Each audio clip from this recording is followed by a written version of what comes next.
Chapter 6.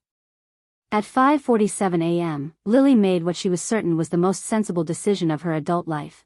She was going to sneak out of the Heartbreak Hotel with Emma before Adrian woke up and saved her from making any more catastrophically bad choices. It was the right thing to do. The noble thing. Adrian had already sacrificed too much for them, and she wasn't going to let him throw away his entire empire because of some misguided alpha protective instincts, and whatever temporary madness had convinced him she was worth choosing over $50 billion.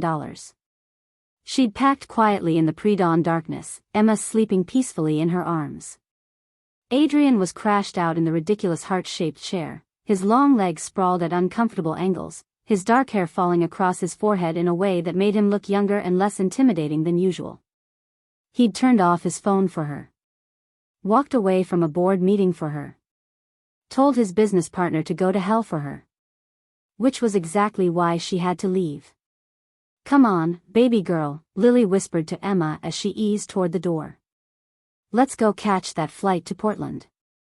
The plan was simple: take the elevator down, call a taxi, head to the airport, and disappear back into her normal life before Adrian could make any more grand romantic gestures that would inevitably destroy everything he'd worked for. It should have been foolproof. The first sign that the universe had other plans came when she pressed the elevator button and nothing happened. She pressed it again. Still nothing.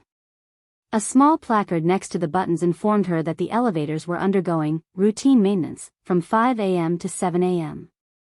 "Stairs it is," Lily muttered, adjusting Emma in her arms and hefting the diaper bag.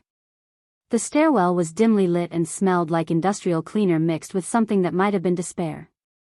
Lily started down the steps, counting floors as she went. 10, 9, 8.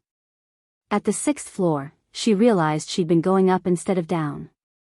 "How is that even possible?" she asked Emma, who gurgled in response. "Gravity doesn't work backwards, does it?" She turned around and started what she was absolutely certain was downward this time. 5 minutes later, she found herself on the 14th floor, somehow having climbed even higher. "Okay," Lily said, fighting down panic. "Okay. This is fine.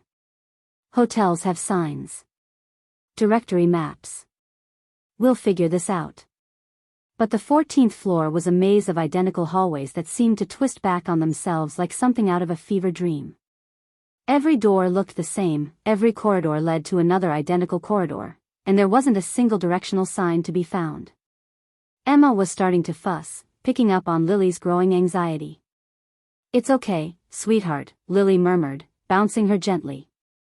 "Mama's just temporarily geographically challenged." That's when she heard it, the ominous rumbling sound that every parent learns to fear. "Oh no," Lily breathed. "Not now. Please, not now." But Emma's digestive system had apparently decided that 6:15 a.m. in a lost hotel hallway was the perfect time for another spectacular diaper disaster. The smell hit the air like a biological weapon, and Emma's happy babbling suggested she was quite pleased with her timing. "Okay," Lily said, looking around the empty hallway with growing desperation. "We can handle this. We've handled worse." She spotted what looked like a utility closet and tried the handle. Locked. The next door was locked too. And the next. Emma's babbling was getting more insistent, and Lily could feel the dampness starting to seep through her daughter's outfit. Finally, miracle of miracles, she found an unlocked door. She pushed it open eagerly, then stopped short. She was on the roof.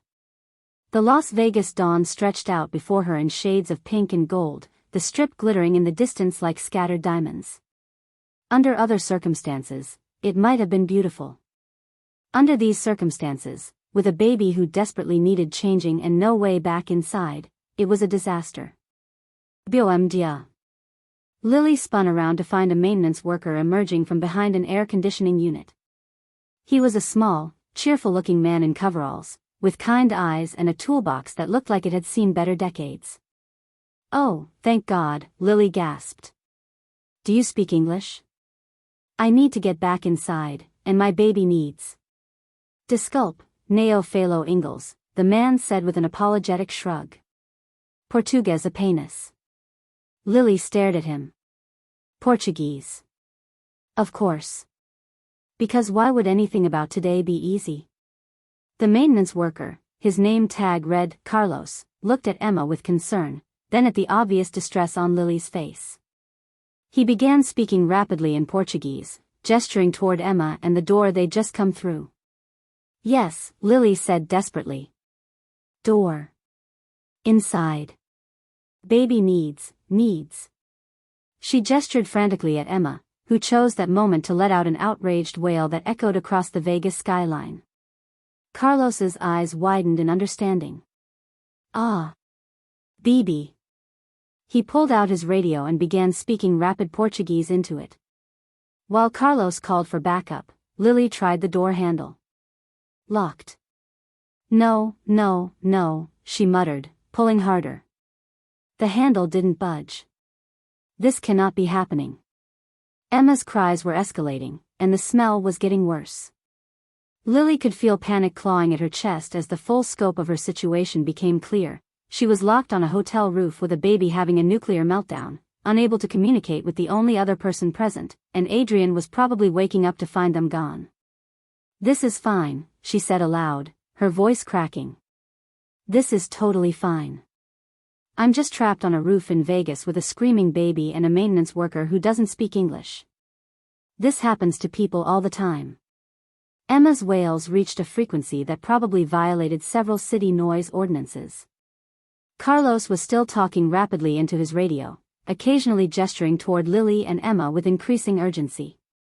Carlos, Lily said desperately. Carlos, right? I need to change her diaper. Diaper. Fralda.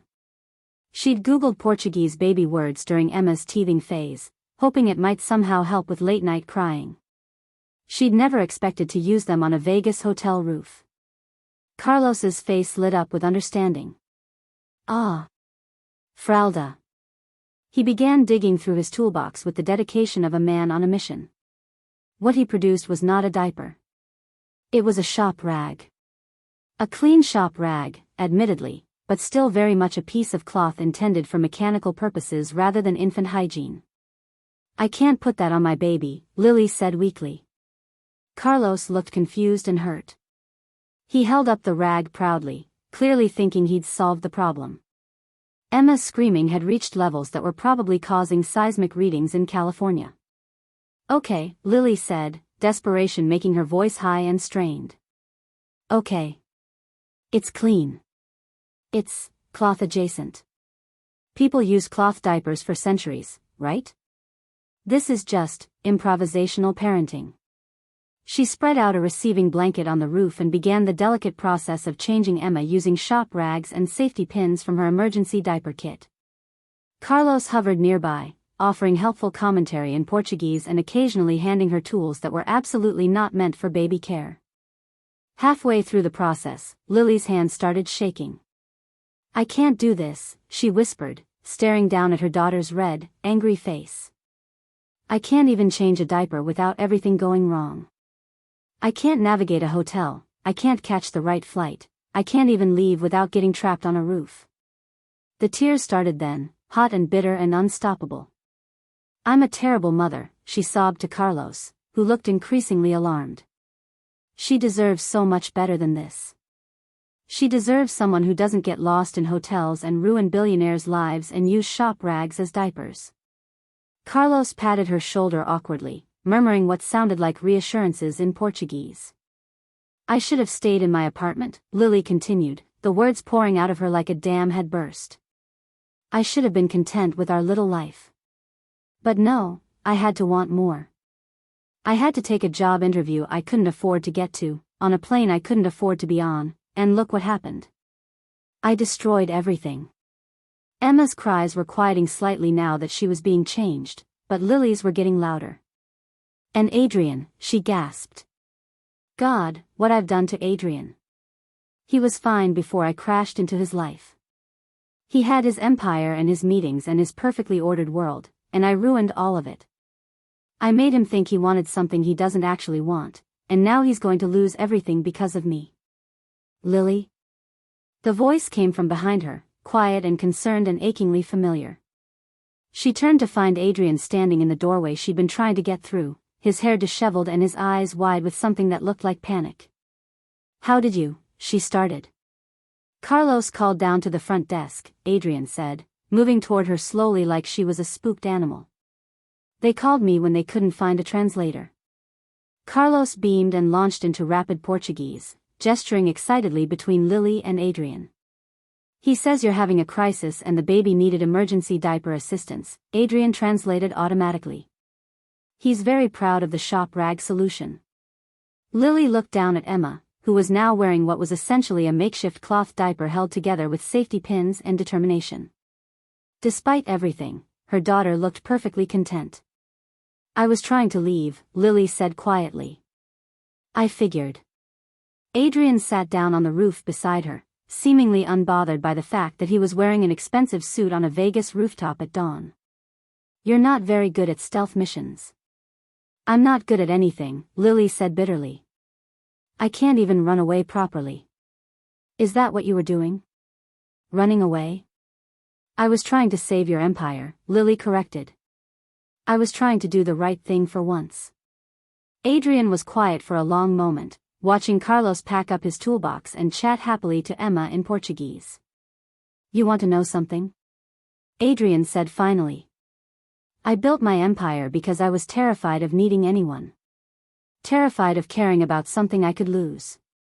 Lily looked at him, surprised by the admission. "My parents died when I was 12, Adrian continued, his voice carefully controlled. "Car accident. One day I had a family, the next day I was alone in a boarding school with a trust fund and no idea how to be human anymore. Adrian. I told myself that money was safer than people. Corporations couldn't die in car accidents. Stock prices couldn't abandon you. So I built this empire, this wall of wealth and power, and I convinced myself I was happy." He picked up a small pebble from the roof and turned it over in his hands. "Then you crashed into my life with your chaos and your beautiful disasters, and suddenly I remembered what it felt like to be needed for something real. To care about someone more than I cared about protecting myself." Lily's tears had stopped, but her chest still felt tight with unshed emotion. "But that terrifies me," Adrian admitted. "Because caring about you and Emma means I could lose you. And I don't know if I'm strong enough to survive that. So why didn't you let me leave?" Adrian looked at her then, his gray eyes steady and sure. "Because being terrified of losing you is better than definitely not having you at all." Emma babbled happily from her spot on the blanket, reaching up toward the pink Vegas sky. "She's not even mine," Lily said quietly. "Emma. Her father, he left when I told him I was pregnant. Said he wasn't ready to be tied down. And here you are, ready to give up everything for a woman and a baby you've known for 3 days. Maybe that's because I know a good thing when I see it," Adrian said simply. "Maybe I'm tired of being careful and controlled and alone. Maybe you're having a midlife crisis." "Maybe," Adrian agreed. "But if I am, it's the best crisis I've ever had." Carlos had finished packing up and was heading toward the door, calling back cheerful Portuguese farewells. "Obrigado, Carlos." Lily called after him, one of the few Portuguese phrases she actually knew. Carlos beamed and gave them a thumbs up before disappearing inside.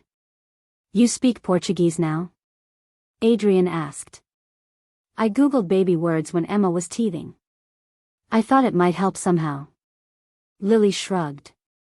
"It actually came in handy, which might be the first time anything I've done has worked out the way it was supposed to." "You mean besides getting on my plane, grounding it with baby food explosions, getting us trapped in the tackiest hotel in Vegas, and somehow making me realize I was living half a life?" Lily looked at him. "When you put it like that, it sounds almost intentional." Maybe it was. Adrian reached over and gently adjusted Emma's improvised diaper. "Maybe some chaos is exactly what I needed." The Las Vegas morning was getting brighter, the city waking up below them. In the distance, Lily could see airplanes taking off from McCarran, tiny silver dots carrying people toward their own uncertain futures. "Your business partner was right about one thing," Lily said finally. "This is going to cost you." Probably. You could lose everything. Possibly. And you're okay with that? Adrian looked at her, then at Emma, then at the ridiculous cityscape spread out before them. Ask me again in 50 years, he said. When I'm old and gray and Emma's bringing her own babies to visit us, and my empire is just a footnote in someone else's business history. Us? Lily's voice was barely a whisper. If you'll have me, Adrian said quietly. Both of you. Shop rag diapers and all. Emma chose that moment to make a happy sound, as if giving her approval to the entire conversation. And sitting on that Vegas rooftop in the early morning light, wearing yesterday's clothes and holding a baby in a makeshift diaper, Lily thought she might just be willing to take the biggest risk of her life. Chapter 7. Back in the burning love suite, Adrian stood in the bathroom staring at the small amber pill bottle in his hand. He'd been staring at it for 10 minutes now, his reflection fractured into a dozen pieces by the heart-shaped mirror surrounding him. The label read, Suppressex, Alpha Regulation Compound. Take 1 tablet daily. Do not discontinue without physician supervision. He'd been taking them for 22 years. Every morning, like clockwork, since he was 14 years old and had nearly killed his boarding school roommate during what the doctors had delicately called an episode of uncontrolled alpha aggression. The pills had saved his life, really. They'd turned him from a grief-stricken, rage-filled teenager into the controlled, calculating businessman who had built an empire. They'd given him the ice-cold demeanor that had earned him his nickname and his fortune. They were also the reason he hadn't been able to feel anything real in over 2 decades. Adrian? Lily's voice came through the bathroom door, soft with concern. Everything okay in there? He looked at his reflection again, all those fractured pieces of himself staring back, then at the pill bottle in his hand. Fine, he called back, but his voice sounded strange even to his own ears. The thing was, he hadn't taken his morning pill yesterday. Or the day before. In all the chaos with Emma's illness and his own growing obsession with keeping them safe, he'd forgotten the routine that had governed his life for more than 20 years. And things were happening to him. Things that should have terrified him. When Richard had insulted Lily and Emma, Adrian had felt something surge through his chest that was pure, undiluted fury. Not the cold anger he was used to managing, but something hot and primitive that had made him want to tear his business partner apart with his bare hands. When he'd found Lily crying on the roof this morning, that same primitive part of him had roared to life, demanding he fix whatever was hurting her, protect her from everything that threatened her peace. And when Emma had smiled at him yesterday, something had cracked open in his chest that felt suspiciously like the kind of bone-deep tenderness he hadn't experienced since he was 12 years old. These weren't the controlled, measured responses he was used to. These were raw, overwhelming, completely unmanageable feelings that seemed to be getting stronger by the hour. Adrian? Lily's voice was more insistent now. Seriously, are you all right? He looked at the pill bottle one more time, then made a decision that would have horrified his doctors, his lawyers, and probably anyone who'd ever done business with him. He opened the bottle and poured the remaining pills down the sink. I'm fine, he said, opening the bathroom door to find Lily waiting with Emma in her arms, both of them watching him with concern. But he wasn't fine. He was the opposite of fine. He was feeling everything, all at once, with an intensity that made his hands shake and his chest tight. Lily looked beautiful in the Vegas morning light streaming through the tacky heart-shaped windows. Emma was babbling happily, her shop rag diaper apparently working just fine. And all Adrian wanted to do was wrap them both in his arms and never let anything hurt them again. The intensity of the want was staggering. We should probably get some breakfast, Lily said, studying his face with those perceptive brown eyes. You look like you haven't eaten in days. I haven't been hungry, Adrian admitted, which was true. Food had been just fuel for the past few days, something to consume when his body demanded it. But now, looking at Lily's concerned expression, he was suddenly starving. Not just for food, but for the simple pleasure of sharing a meal with people who cared about him for reasons that had nothing to do with his net worth. Room service? Lily suggested. No. The word came out sharper than he'd intended, and he saw her flinch slightly. I mean, let's go somewhere. Somewhere real. Real? Not this. Adrian gestured vaguely at the Elvis-themed opulence surrounding them. Somewhere normal people eat breakfast. Lily looked around the suite, then back at him with amusement. I hate to break it to you, but normal people don't usually have the option of room service. Normal people eat cereal out of chipped bowls while standing at the kitchen counter. The image she painted was so foreign to Adrian's experience that it took him a moment to respond. When was the last time he'd eaten cereal? When was the last time he'd eaten anything that hadn't been prepared by a chef or served at a business meeting? Then let's find cereal, he said impulsively. And chipped bowls. And kitchen counters. Lily stared at him. Are you feeling all right? You're acting different. She was right, he was acting different. Without the pills, everything felt sharper, more vivid. Colors were brighter, sounds were clearer, and his emotional responses were happening at a volume he couldn't control. I'm fine, he lied, because he didn't know how to explain that he was currently experiencing 22 years' worth of suppressed feelings all at once. His phone rang, cutting through the moment like a knife. Adrian looked at the caller ID and felt that new, unfamiliar surge of protective anger. Richard. Again. Don't answer it, Lily said quietly. I have to. Do you?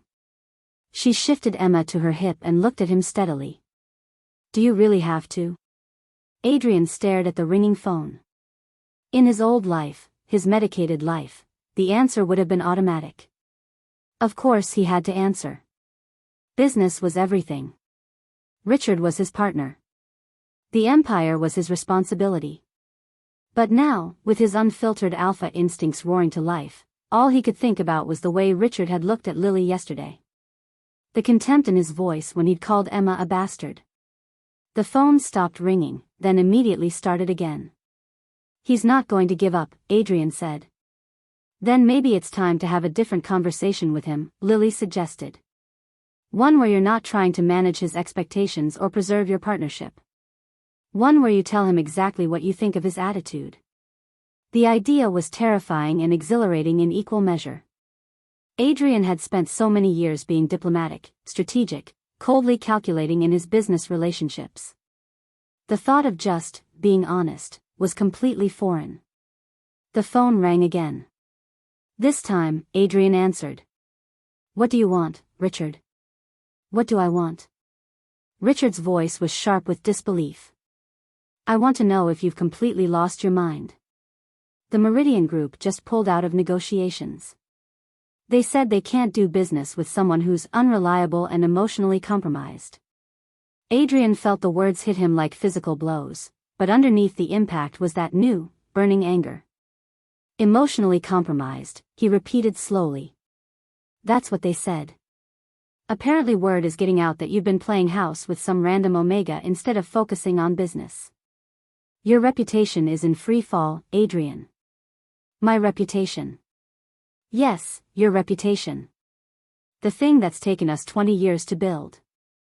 The reason people trust Frost Enterprises with their billion-dollar deals. Lily was watching him with growing concern, probably picking up on the tension radiating from his body in waves. And what if I don't care about my reputation anymore? Adrian asked quietly. The silence on the other end of the line was deafening. What did you just say? Richard's voice was dangerously quiet. I said, what if I don't care about my reputation? What if I'm tired of being the Ice King? What if I want to be someone who chooses people over profits? Then you're having a complete breakdown, Richard snapped. And I'm going to have you declared mentally incompetent before you destroy everything we've built. The threat should have scared Adrian. Should have made him back down, return to the careful diplomatic dance they'd been doing for decades. Instead, it made him furious. Try it, Adrian said, his voice going deadly quiet. Try to have me declared incompetent, Richard. See what happens when I decide to stop being nice about our business relationship. Adrian. I'm done, Adrian continued, the words pouring out of him like water through a broken dam. I'm done with your condescension. I'm done with your barely concealed contempt for anything that isn't profit. And I'm especially done with the way you talked about Lily and Emma yesterday. They're nobody. Richard exploded. Some Omega who got on your plane by mistake. They're everything, Adrian cut him off. They're everything you're not. They're real, and honest, and they care about people instead of portfolios. Lily's eyes went wide at his words, but she didn't interrupt. You know what your problem is, Richard? Adrian continued, his voice getting stronger. You think that being ruthless makes you powerful. But real power isn't about crushing people, it's about choosing to protect the ones who matter. This isn't you talking, Richard said desperately. This is some kind of breakdown. Some alpha territorial instinct that's making you. This is exactly me talking, Adrian interrupted. This is me without the medication I've been taking for 22 years to keep my alpha instincts suppressed. This is me actually feeling things for the first time since I was a kid. The admission hung in the air like a grenade. Lily's mouth fell open slightly. Medication? Suppressants, Adrian confirmed, still holding Richard's shell-shocked silence on the other end of the line. Alpha regulation compounds. I've been taking them since I was 14. Jesus Christ, Richard breathed. You're telling me you've been medically suppressing your alpha nature this entire time? This entire time, Adrian confirmed. And now I'm not. Now I'm feeling everything, and what I'm feeling is that I don't want to be your partner anymore. I don't want to build empires on other people's misery. I don't want to be the Ice King. Adrian, listen to me, Richard's voice had gone calculating, which Adrian recognized as his most dangerous mode. You're not thinking clearly. The suppressants were keeping you stable, focused. Without them, you're going to make decisions you'll regret. Like choosing the woman I'm falling in love with over a business partner who insults her. The words were out before Adrian could stop them, and they hit the room like a small explosion. Lily made a soft sound, her eyes going impossibly wide. Like that, Richard said grimly. Exactly like that. You don't love her, Adrian. You're experiencing uncontrolled alpha bonding impulses toward an omega in distress. It's biology, not emotion. Don't, Adrian said, his voice going dangerous again. Don't reduce what I feel to biology. It is biology. Richard shouted. You've spent your entire adult life being rational and controlled because you were taking medication that kept your primitive instincts in check. Now you're off those meds and your alpha brain is telling you to claim the first omega you see. That's not, Adrian started. Isn't it? You've known her for 3 days, Adrian. 3 days. And you're ready to throw away everything for her. The words hit home because they contained just enough truth to be devastating. Adrian had known Lily for 3 days. 3 chaotic, impossible, life-changing days. But when he looked at her now, standing in a ridiculous Elvis-themed hotel room, wearing yesterday's clothes, holding a baby in a shop rag diaper, he couldn't imagine his life without her in it. Maybe it is biology, Adrian said finally. Maybe these are just uncontrolled alpha instincts. But maybe that doesn't matter. Adrian. I'm dissolving our partnership, Richard, Adrian said quietly. I'll buy out your shares, or you can buy out mine. But I'm done pretending to be someone I'm not. He ended the call and immediately turned off his phone, cutting off Richard's attempts to call back. The silence in the room was profound. Lily was staring at him with an expression he couldn't read, Emma babbling softly in her arms. Suppressants, she said finally. You've been taking medication to suppress your alpha nature since you were 14. Yes. That's why you're so controlled. So cold. Was so controlled, Adrian corrected. I haven't taken them in 3 days. Lily's eyes searched his face. What happened when you were 14? Adrian closed his eyes, the memory rushing back with painful clarity. Another boy at boarding school made a comment about my parents. About how they were probably better off dead than having a son like me. He could still remember the rage that had consumed him, hot and all-encompassing. I put him in the hospital, Adrian continued quietly. Broken ribs, fractured skull, internal bleeding. He was unconscious for 6 days. Lily's breath caught. That's when they put me on the suppressants.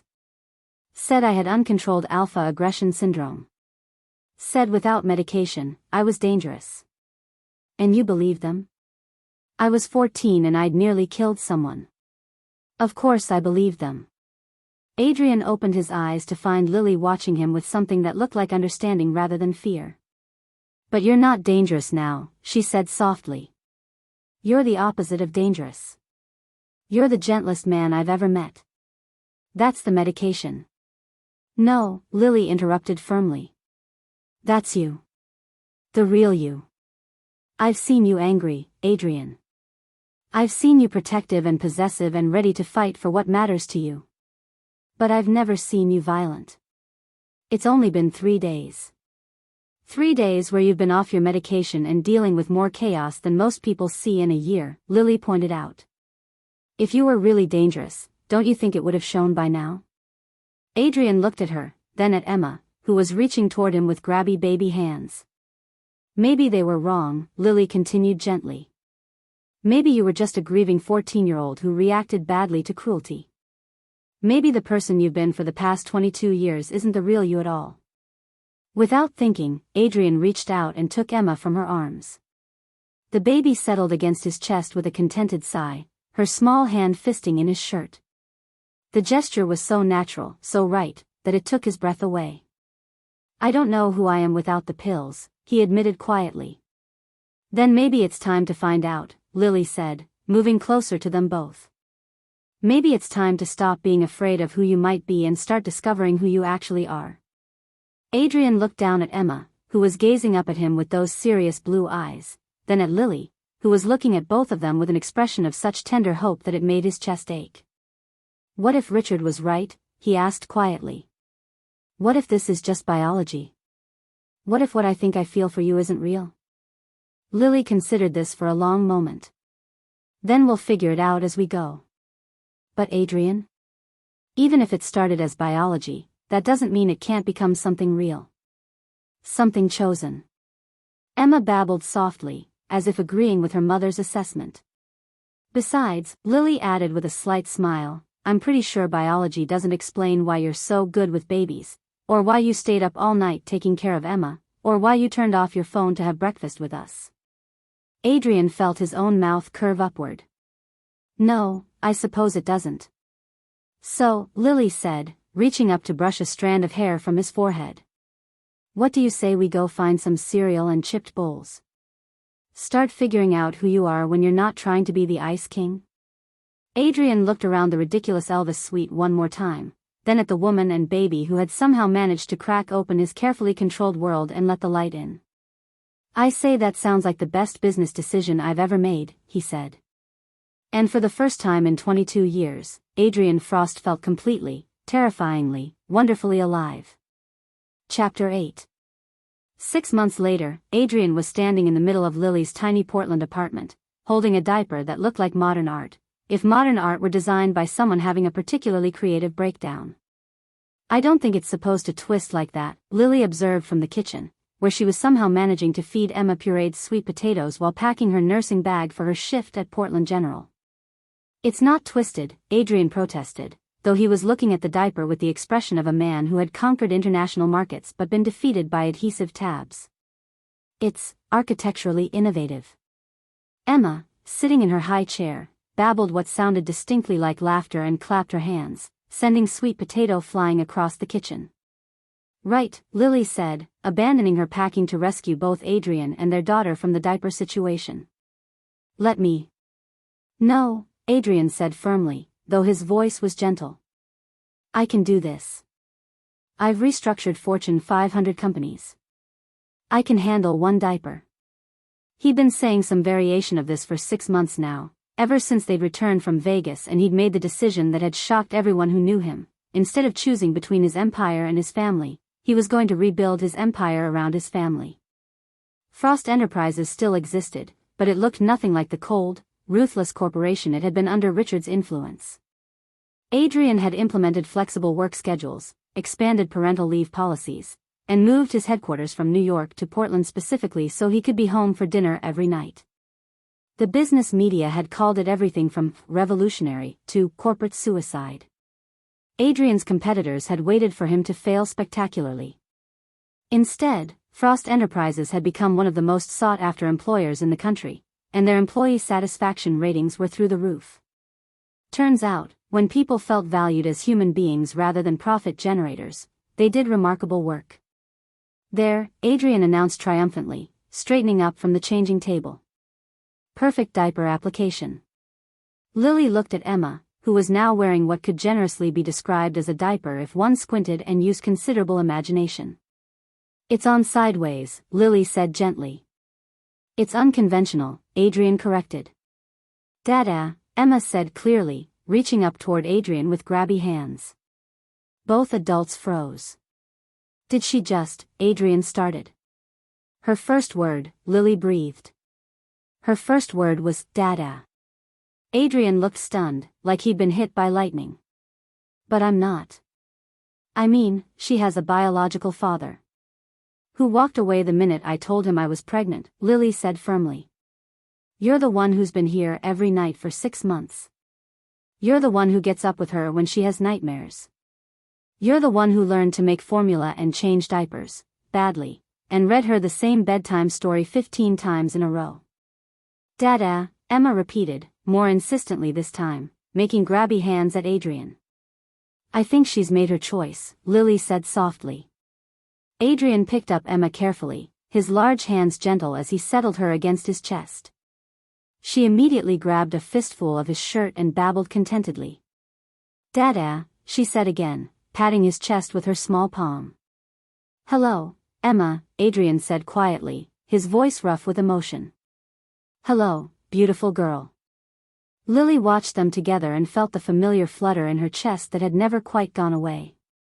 6 months of living with Adrian Frost had taught her many things, but the most important was this: he was nothing like the man she'd thought he was when she'd first stumbled onto his plane. The Ice King had been a carefully constructed facade, designed to protect a man who felt too much rather than too little. The real Adrian was warm and funny and surprisingly domestic. He burned breakfast with impressive consistency, but he never stopped trying. He was terrible at diaper changes, but he approached each one with the dedication of a man tackling a hostile takeover. And he loved Emma with the fierce, protective devotion of a man who had chosen to be her father in every way that mattered. I have to get to work, Lily said reluctantly, grabbing her bag and kissing Emma's forehead. Mrs. Henderson will be here in 20 minutes. Actually, Adrian said, not looking up from making silly faces at Emma, I moved my meetings to this afternoon. I thought I'd stay home with Emma this morning. Lily paused in the doorway. You moved billion-dollar negotiations so you could babysit? I'm not babysitting, Adrian corrected with mock offense. I'm parenting. There's a difference. And yes, I moved them. The Yamamoto group can wait until after lunch. 6 months ago, Lily would have been horrified by the casual way he talked about rearranging international business deals. Now, she just shook her head and smiled. Don't let her con you into having cookies for breakfast again, she warned. That was one time, Adrian protested. And they were organic cookies. They were Oreos. Organic Oreos, Adrian said with dignity. I checked the label very carefully. Emma clapped her hands and said Dada again, as if agreeing with his assessment. I'm outnumbered in my own home, Lily muttered, but she was smiling as she said it. At Portland General, Lily had found her professional footing in ways she'd never expected. Her supervisor, Dr. Patricia Williams, had quickly recognized that Lily's emotional intelligence, what she'd always thought of as her omega weakness, was actually her greatest strength as a nurse. Martinez, Dr. Williams called as Lily arrived on the pediatric ward. I need you in room 312. We've got a scared 7-year-old who won't let anyone near him, and his parents are at their wits' end. This was where Lily shone. Where other medical professionals saw a difficult patient, she saw a frightened child who needed someone to understand his fear rather than dismiss it. 20 minutes later, she emerged from room 312 with young Tyler Morrison's hand in hers, chattering about his favorite superhero while they walked to radiology for his X-ray. How do you do that? asked Rebecca Chin, another nurse who'd been watching the interaction with amazement. Do what? Get them to trust you so quickly. That kid has been here for 2 days, and he's barely spoken to anyone. Lily shrugged, settling Tyler into the radiology waiting area with a coloring book. I just listened to what they're really saying. Kids aren't difficult, they're scared. Once you address the fear, everything else becomes manageable. It was a lesson she was still learning to apply to herself. For years, she'd thought her tendency to cry easily, to feel everything deeply, to be overwhelmed by chaos made her weak. But 6 months of watching Adrian struggle to express his emotions had taught her that her ability to feel and process and adapt wasn't weakness, it was a superpower. She was the one who noticed when Emma was getting sick before any symptoms appeared. She was the one who could tell when Adrian was having a bad day just by the way he held his shoulders. She was the one who somehow managed to keep their unconventional little family running smoothly even when everything around them was falling apart. Her phone buzzed with a text from Adrian. Emma and I are at the park. She's teaching me the finer points of slide negotiation. Please advise, is it normal for toddlers to have such strong opinions about playground equipment? Lily smiled and typed back, completely normal. She gets her stubborn streak from you. His response was immediate, I prefer, determined. More professional. Whatever helps you sleep at night, Frost. Your snoring helps me sleep at night. I do not snore. You snore like a freight train. It's very cute. Lily was still smiling when her phone rang. The caller ID made her heart skip. Portland General, this is Lily. Miss Martinez? This is Janet Morrison. Tyler's mom. I wanted to thank you for what you did today. He's been talking non-stop about the nice nurse who understood about superheroes. He's a brave kid, Lily said sincerely. You should be proud. I wanted to ask, do you ever do private nursing? Tyler's going to need some follow-up care at home, and he specifically asked if you could be the one to help him. Lily felt a familiar flutter of pride. 6 months ago, she would have dismissed the request, convinced she wasn't qualified enough or experienced enough. Now, she heard it for what it was, recognition of her unique gifts. I don't do private nursing, she said, but let me talk to Dr. Williams about setting up some follow-up visits here at the hospital. Would that work? After she hung up, Lily found herself thinking about the conversation she'd had with Adrian the night before. I've been thinking, he'd said, watching her fold Emma's tiny clothes with the efficiency of someone who'd learned to find order in chaos, about what you said the day we met. I said a lot of things that day.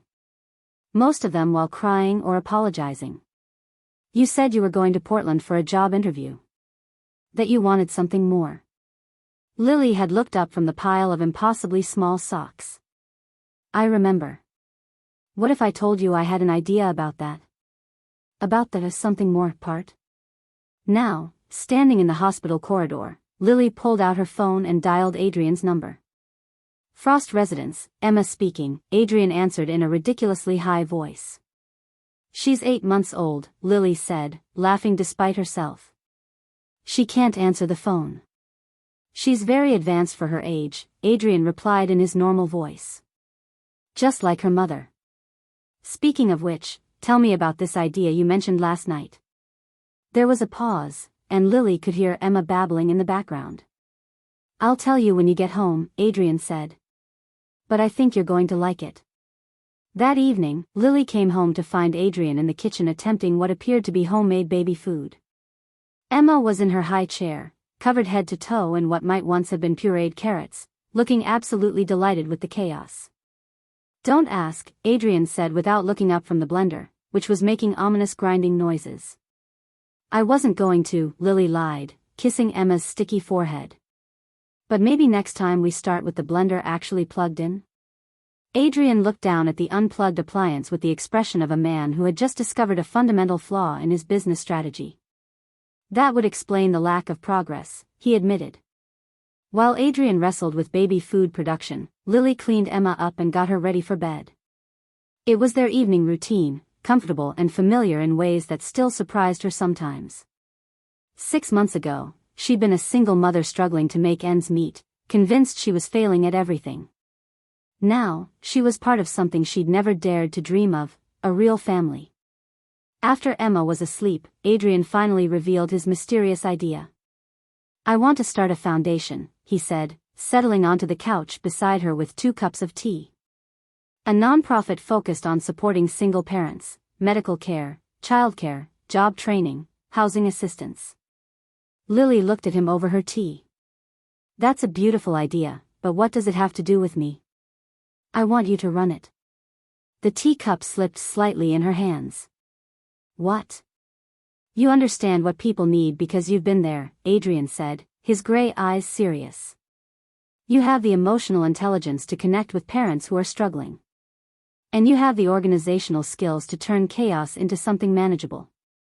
"Adrian, I'm a nurse. I don't know anything about running a foundation. I'm a businessman who 6 months ago had never changed a diaper," Adrian pointed out. "We'll learn together. Besides, you wouldn't be starting from scratch. I've already talked to some people, and the preliminary funding is in place." Lily stared at him. "How much funding?" $50 million to start. More if the program works. $50 million. Lily set down her tea carefully. "You want to give me $50 million to run a foundation?" "I want to give us $50 million to help families like yours," Adrian corrected. "Families who deserve support and recognition instead of judgment." Before Lily could respond, Emma's cry echoed from the nursery. Adrian was on his feet immediately, but Lily caught his arm. "I'll get her," she said. "You've been with her all day." "So have you. You just got off a 12-hour shift. And you just spent the day being a dad while trying to run a multinational corporation," Lily countered. "We'll both go." They found Emma standing in her crib, tears streaming down her face, reaching for them with desperate arms. "Bad dream?" Lily murmured, scooping up her daughter while Adrian rubbed Emma's back soothingly. "Mama," Emma sobbed, then looked over at Adrian. "Dada." "We're both here, sweetheart," Adrian said softly. "You're safe." They sat in the rocking chair together, all 3 of them somehow fitting in the space meant for one, until Emma's sobs subsided into hiccuping sighs. "She's getting too big for this chair," Lily observed. "We'll get a bigger chair," Adrian said immediately. "A rocking sofa. Whatever she needs." Lily looked at him, at this man who had restructured his entire life around their unconventional little family, and felt her heart do that familiar flutter. "About the foundation," she said quietly. "You don't have to decide tonight." "Yes," she interrupted. "Yes, I want to do it. I want to help other families the way you helped us." Adrian's smile was soft and proud and full of love. "We helped each other." "Dada," Emma mumbled sleepily, patting Adrian's chest. "Mama." "That's right, beautiful girl," Adrian whispered. "Mama and Dada. We're not going anywhere." 1 year later. The wedding was supposed to be small and simple. Just family and close friends at the little church where Lily had been baptized, followed by dinner at her favorite restaurant. Of course, with Emma involved, nothing stayed simple for long. "Did anyone think to bring extra diapers?" Adrian asked in a stage whisper as they stood at the altar, Emma balanced on his hip in a tiny flower girl dress that she'd already managed to smear with something that looked suspiciously like cake frosting. "It's in the diaper bag," Lily whispered back, trying not to laugh. "In the front pew." "The diaper bag that's currently in Jessica's car because she forgot it when she went to get more flowers?" Lily's eyes went wide with horror. "Please tell me you're joking." "I never joke about diaper emergencies," Adrian said solemnly. "I've learned better." Reverend Thomas, who had known Lily since she was Emma's age, cleared his throat gently. "Perhaps we could expedite the ceremony? Skip ahead to the important parts?" "All the parts are important," Adrian protested, but Emma chose that moment to make a face that every parent in the congregation recognized with dread. "Oh no," Lily breathed. "Oh yes," Adrian confirmed grimly. The smell hit the church like a small biological weapon. Emma looked absolutely delighted with her timing. "Ladies and gentlemen," Reverend Thomas announced with admirable composure, "we're going to take a brief recess while the wedding party handles a pressing situation." The congregation burst into laughter as Adrian jogged down the aisle with Emma, Lily right behind him, her wedding dress hiked up so she could run in her heels. "This is not how I pictured my wedding day," Lily called over Emma's increasingly outraged wails. "Really?" Adrian called back, pushing through the church doors toward their car where they kept emergency supplies. "Because this is exactly how I pictured mine." 10 minutes later, they were back at the altar, Adrian's shirt slightly stained, Lily's hair slightly disheveled, and Emma clean and content in a backup outfit. "Now then," Reverend Thomas said with a smile, "shall we try this again?" The ceremony proceeded without further incident until the moment when Adrian was supposed to kiss the bride. Just as he leaned in, Emma, who had been passed to Adrian's mother in the front row, let out a loud, "Dada," and began clapping enthusiastically. "She approves," Adrian murmured against Lily's lips. "Good thing," Lily murmured back. "She's kind of part of the package deal." "Best package deal I ever made," Adrian said, and kissed his wife properly while their daughter cheered and the congregation laughed and someone in the back row started crying happy tears. Later, at the reception, as Adrian attempted to feed Emma cake while simultaneously giving a toast, Lily looked around at their gathered friends and family, people who had embraced their unconventional story with open arms, and realized something profound. She had spent her whole life thinking she was too much. Too emotional, too chaotic, too needy. But Adrian had taught her that too much was just another way of saying exactly right for the people who matter. "What are you thinking about?" Adrian asked, settling beside her with Emma on his lap, both of them covered in cake crumbs. "Just this," Lily said, gesturing to the controlled chaos around them. "Our beautiful disaster of a life." "Our beautiful disaster of a family," Adrian corrected, pressing a kiss to her temple. Emma clapped her hands and babbled something that sounded remarkably like "Mama Dada family," though it was hard to tell through the cake in her mouth. "Exactly right, sweetheart," Lily said, smoothing Emma's hair. "Exactly right." And in the middle of all that beautiful chaos, the laughter and the crying and the cake-covered toddler and the man who had learned that love was worth more than any empire, Lily finally understood what home really meant. It wasn't a place. It was people who chose each other, again and again, through diaper emergencies and business crises and all the magnificent disasters that made life worth living. It was exactly where she belonged. Epilogue, 18 months later. The law offices of Henderson, Martinez and Associates occupied the entire 15th floor of downtown Portland's newest building, with floor-to-ceiling windows that offered a stunning view of the city and Mount Hood beyond. But Lily barely noticed the scenery as she sat across from Thomas Henderson, Emma's biological father's lawyer, trying to keep her hands from shaking. "My client is prepared to offer a very generous settlement," Henderson was saying, his smile as cold as his eyes. $5 million, and he'll disappear from Emma's life forever. No custody claims, no visitation rights, nothing. Beside her, Adrian's jaw was set in the hard lines she'd learned to recognize as barely controlled fury. His own lawyer, Maria Santos, was taking careful notes while keeping her expression professionally neutral. "And if we refuse?" Lily asked quietly. Henderson's smile turned predatory. "Then James Morrison will file for full custody of his daughter. He's prepared to argue that a single mother living with a man who's not her husband creates an unstable environment for a child." "We are married," Adrian said, his voice deadly calm. "As of 6 months ago." A hasty marriage that coincidentally occurred just weeks after Mr. Morrison expressed interest in his parental rights, Henderson countered. "My client believes this was a calculated move to present a more stable home environment to family court." Lily felt the familiar flutter of panic in her chest.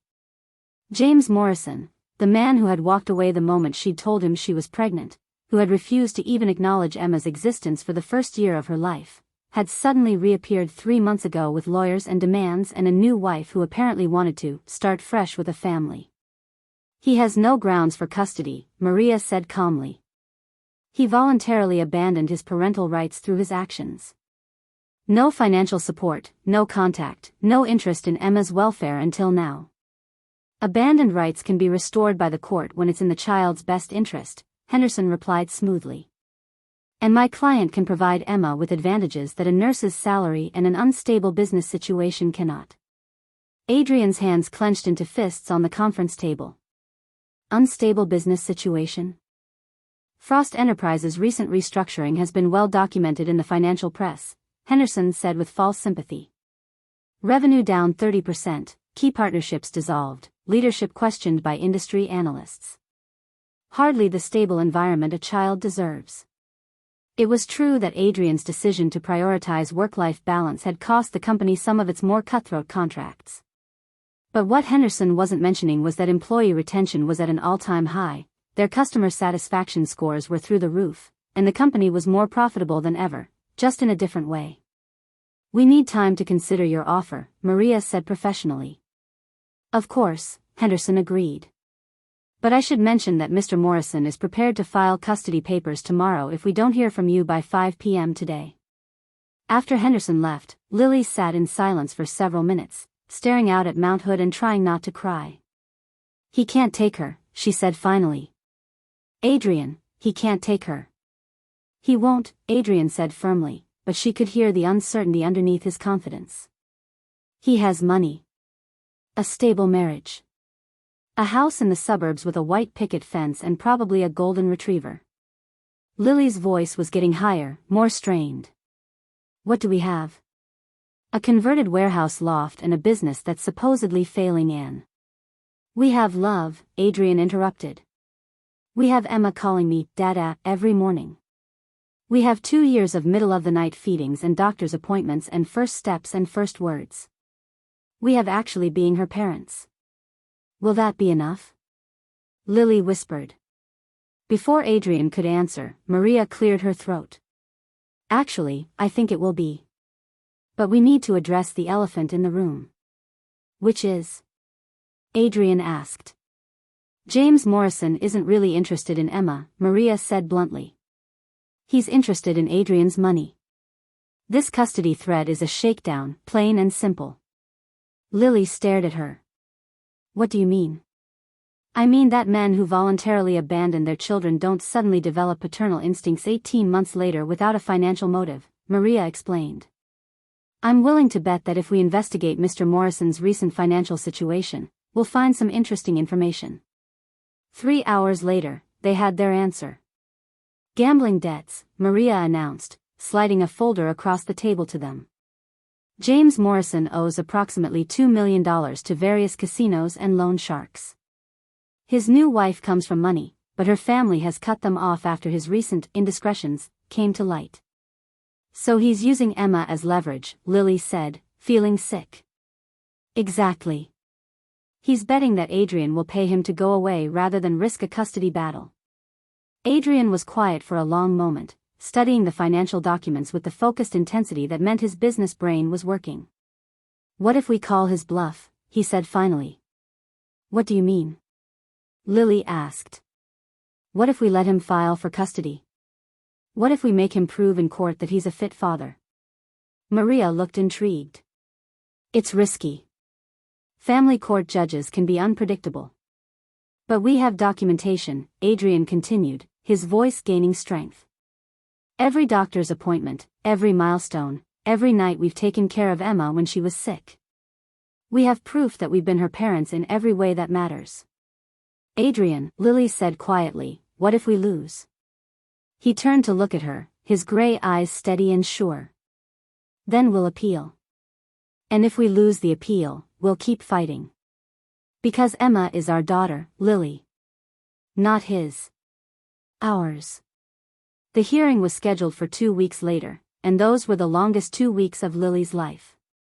Adrian threw himself into preparation with the same intensity he'd once reserved for hostile takeovers. He organized their documentation, researched family law precedents, and even hired a private investigator to gather more information about James Morrison's character and lifestyle. What they found was damning.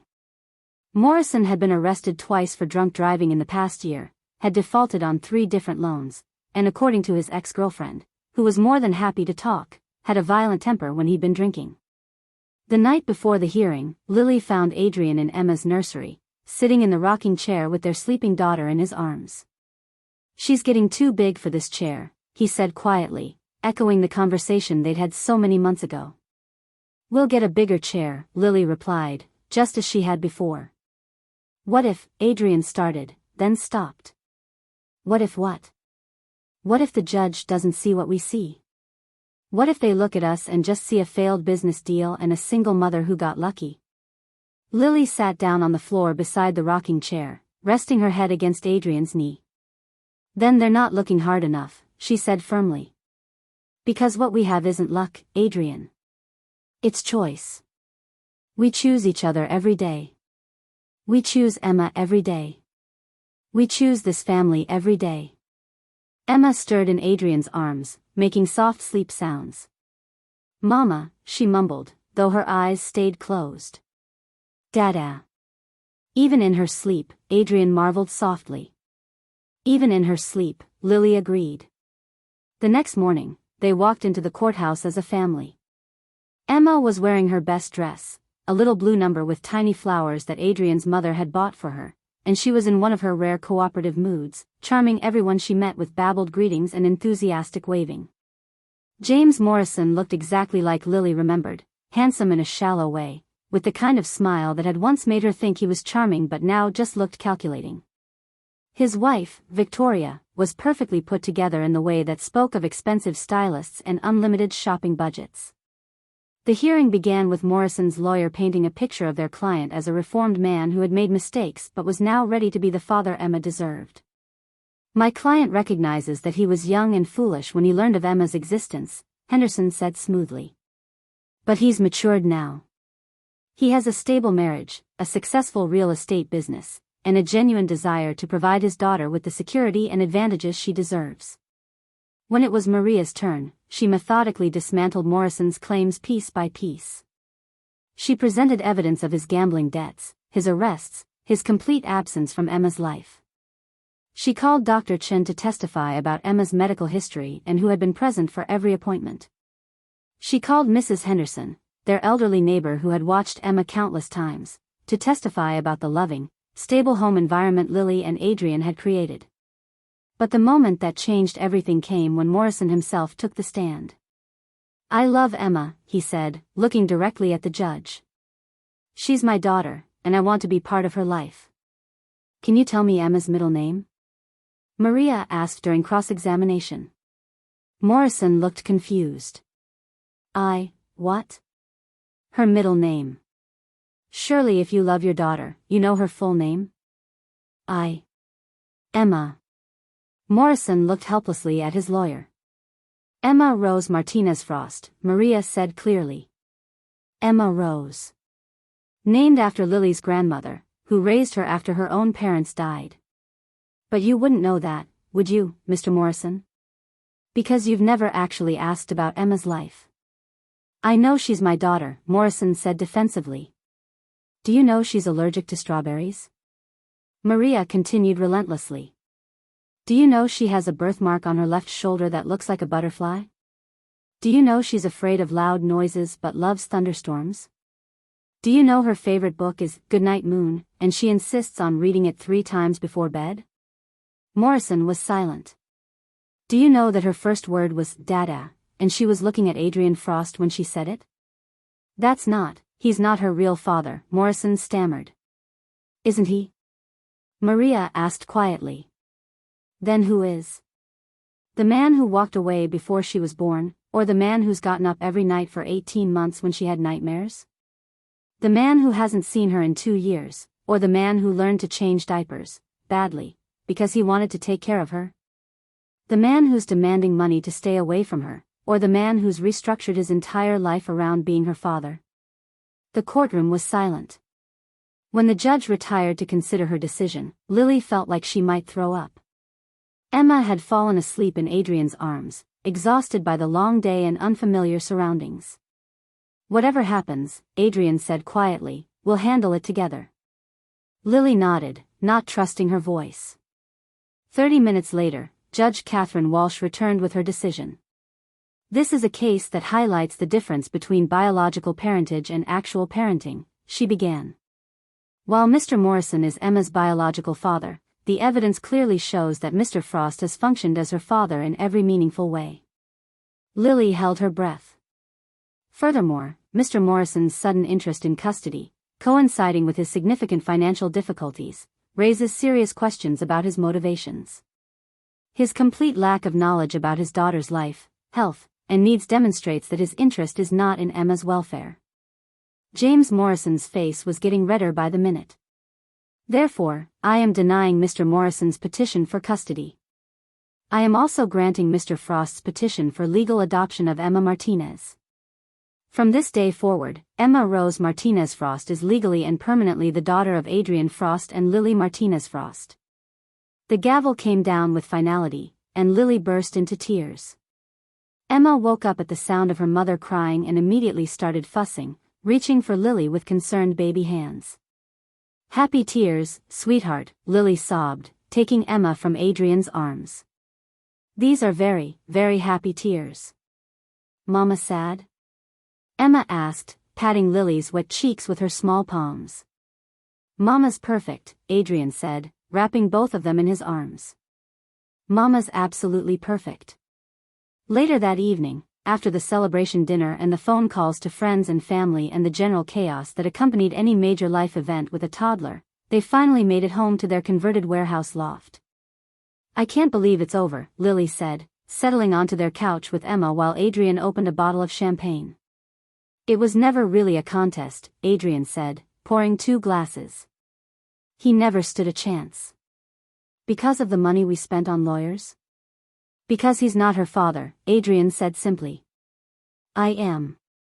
As if summoned by their conversation, Emma looked up from the picture book she was destroying and grinned at Adrian. "Dada," she said clearly, holding up her arms. Adrian set down the champagne and scooped her up, spinning her around until she giggled with delight. "That's right, beautiful girl," he said softly.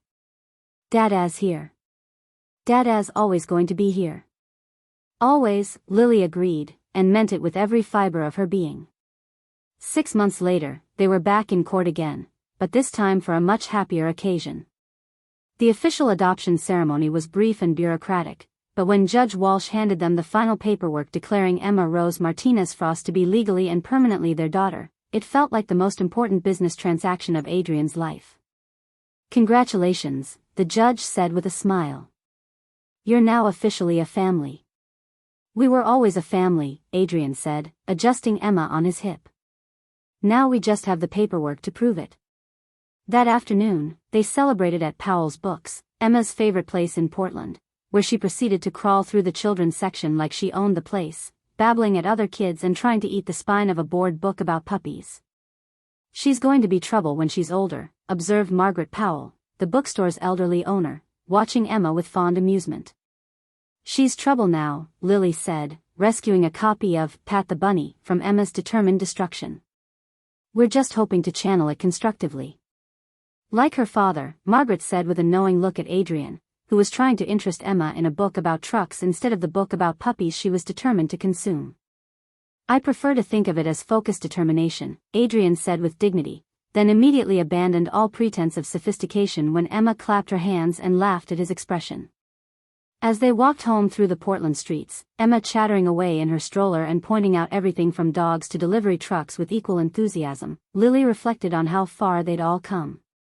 The Lily Martinez who had accidentally boarded Adrian's plane 18 months ago would never have believed this life was possible.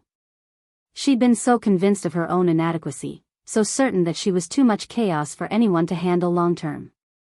But Adrian had taught her that her chaos wasn't a bug, it was a feature. Her emotional intelligence, her ability to adapt and nurture and find solutions in impossible situations, hadn't made her weak. It had made her exactly the right partner for a man who had spent his adult life learning to feel again. And the foundation they'd started, officially called the Emma Foundation, though Emma herself had no idea she was the inspiration for a $50 million nonprofit, was already changing lives. They'd helped 43 single parents find stable housing, secure childcare, and access healthcare in their first year of operation. The waiting list for services was 6 months long, and Lily was already working on expanding their programs to other cities. "You know what I was thinking about today?" Adrian said as they climbed the stairs to their loft. "How much you love family court," Lily suggested. "How much I love my life," Adrian corrected, fishing for his keys while juggling Emma, who was now demanding to be carried instead of riding in her stroller. "Specifically, how much I love this chaos we've built together." Emma chose that moment to grab Adrian's hair and yank with impressive toddler strength, making him yelp. Emma rose. Lily scolded gently, extracting Adrian's hair from their daughter's grip. "We don't pull Dada's hair." "Hair," Emma announced proudly, as if she'd just discovered the concept. "Yes, hair," Adrian agreed, rubbing his scalp ruefully. "Dada's hair that's getting grayer by the day thanks to you, little troublemaker." "Dada hair," Emma said solemnly, then immediately lunged for it again. As they finally made it inside their home, the loft that had started as Adrian's sterile bachelor pad and had somehow transformed into a warm, lived-in family space full of toys and finger paintings and the comfortable clutter of people who actually lived there, Lily looked around and felt that familiar flutter of contentment. The kitchen counter was covered with Emma's artwork from daycare. The living room had given up any pretense of sophistication in favor of baby-proofed everything, and a play area that looked like Toys R Us had exploded. Adrian's home office had been relocated to accommodate a nursery that Emma had already outgrown but refused to leave. It was chaos. It was imperfect. It was absolutely nothing like the life she'd planned for herself 2 years ago. It was perfect. "I love you," she said impulsively, watching Adrian attempt to negotiate with Emma about putting down his hair and picking up her favorite stuffed elephant instead.